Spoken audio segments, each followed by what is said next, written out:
happy. Very happy, you? Yeah, totally. Spit it out. I've been having an affair at the store with Dusty, the sales girl.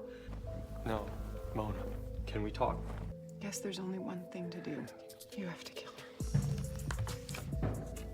Yeah, I did. Drop me! I did, I'm sorry. The keys! Get her in the trunk. No, get a hammer. What, a hammer? Yeah. I can't. Must I remind you who's at fault here? No, honey, you have to do it. Give it to me. I'll do it. I'll burn her. Open that trunk!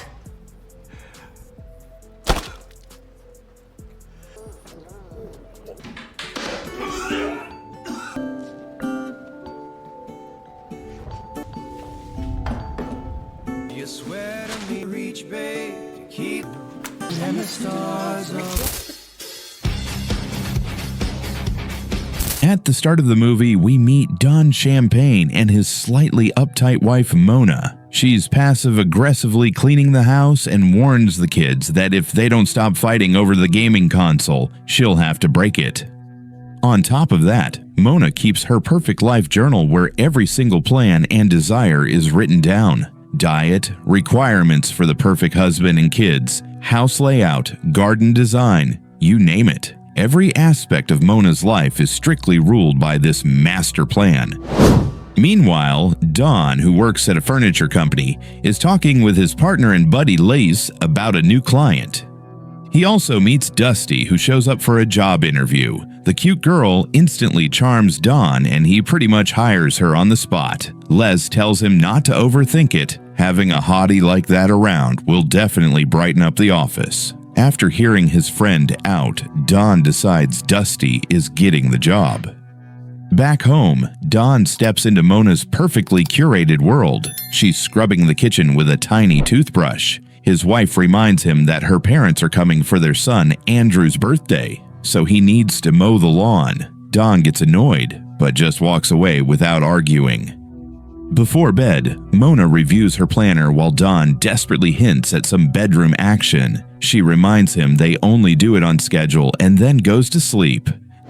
Next day at work, Don flirts with Dusty and realizes the feeling is mutual. That evening at dinner, Mona quizzes Andrew on his French. It's going terribly. But their daughter Allison nails it, so Mom praises her and tells her to tutor her brother. The following day, Mona brings the kids to Don's office. Two shady guys, members of local thug Murphy's crew, are watching her every move. Apparently, the Champagne family makes them insanely jealous, and they want revenge. At the office, Mona spots Dusty, criticizes her outfit, but Don smooth talks his way out, saying she attracts new clients. After work, Mona suggests they relax together, and Don is totally on board until she says it's scheduled for later at home. This pisses Don off. He accuses her of being cold and robotic. They fight, and Mona tells him not to come home tonight. He doesn't stay sad for long. In the morning, Dusty wakes him up, saying Mona's an idiot for turning down a man like him. Don tries to resist for about 2 seconds, then gives in completely. Throughout the day, Dusty keeps coming on to him, and he finally forgets he even has a wife and kids.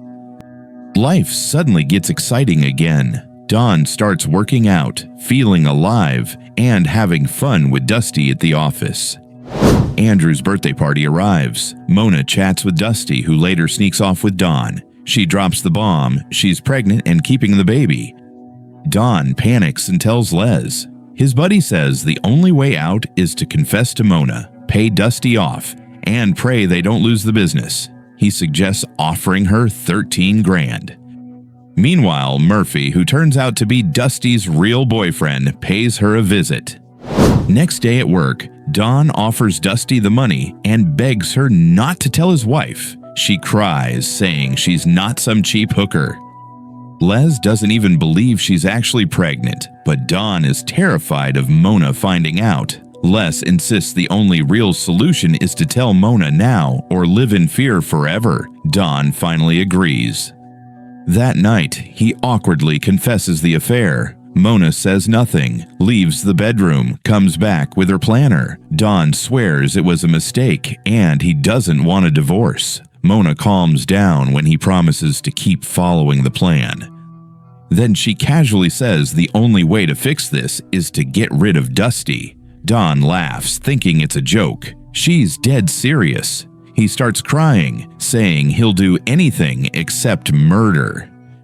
Meanwhile, Dusty talks to Murphy, their partners in crime, and plan the whole thing to scam Don and settle an old score. She says $13K is all Don has. Murphy wants more. He paid a lot to plant Dusty in high society and basically pimped her out. Back home, Mona loses it because Don refuses to kill. Dusty calls and raises the price to $25,000. Mona hears everything and asks what Don plans to do about the problem. Next day, Mona makes a cocktail with sleeping pills and makes Don promise to give it to Dusty. He asks why she's so calm. That sets her off.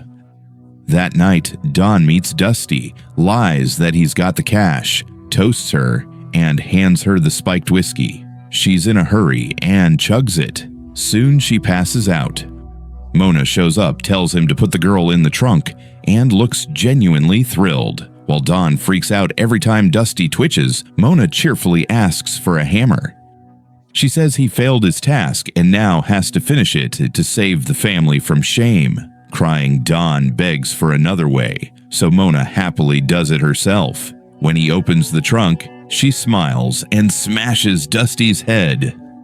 A storm starts. Murphy is getting nervous, waiting for Dusty. His buddy Freeman tells him to chill. Probably just her phone died. Murphy laughs. He's too high and paranoid to believe that. He's sure that perfect little family is involved. Don runs to the bathroom to puke. Mona calmly puts on a lab coat and gets to work. She finishes, tells Don they'll need lots of trash bags. Before he recovers, she decides Dusty goes in the garden. He needs a shovel. Oh, and by the way, she was never pregnant. Next morning, when Les arrives at work, Murphy's crew uses the distraction to break into the store. Don walks in and finds Lise being questioned by cops. Les says he got jumped. The cops note nothing was stolen. Very weird. They also mention someone torched Dusty's car recently, but luckily she wasn't inside.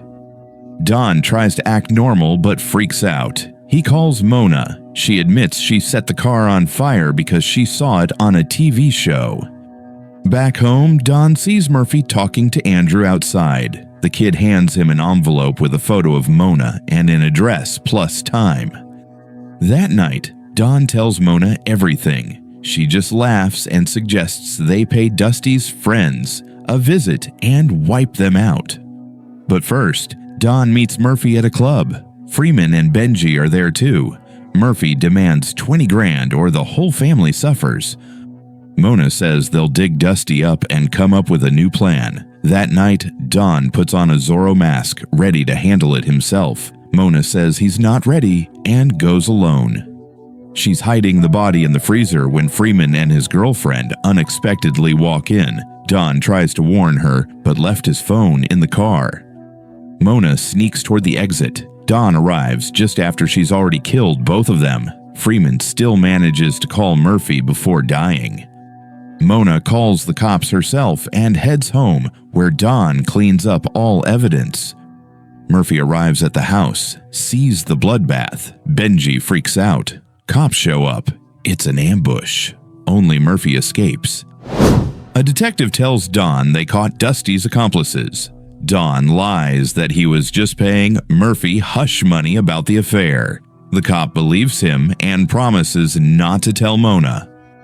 Meanwhile, Mona is pissed at the neighbor's barking dog and says this was its last warning. Don carefully asks if her parents were too strict when she was a kid. Mona starts crying and says if he ever suggests that again, he'll end up like Dusty and Freeman. Next day at a party, Don opens the freezer and finds the neighbor's dog inside. Mona acts totally unhinged, rude to Les and his wife, then maniacally happy while smashing the piñata. Don realizes he can't live like this and sets a trap for Mona in the garage. After Mona's accident, Don packs the kids and decides to leave town for good, but Murphy is tailing them. The movie ends with a terrifying crash sound. It's clear Don just met the same fate as his wife. Overall, Home Sweet Hell is bold, cynical trash that never pretends to be high art. Yeah, it goes overboard with the gore sometimes, but Katherine Heigl's insane performance as the perfect psycho housewife and the pitch-black humor carry it to the end. If you love when everything goes deliciously to hell, give it a spin. 7 out of 10, worth one crazy watch and a few dark laughs.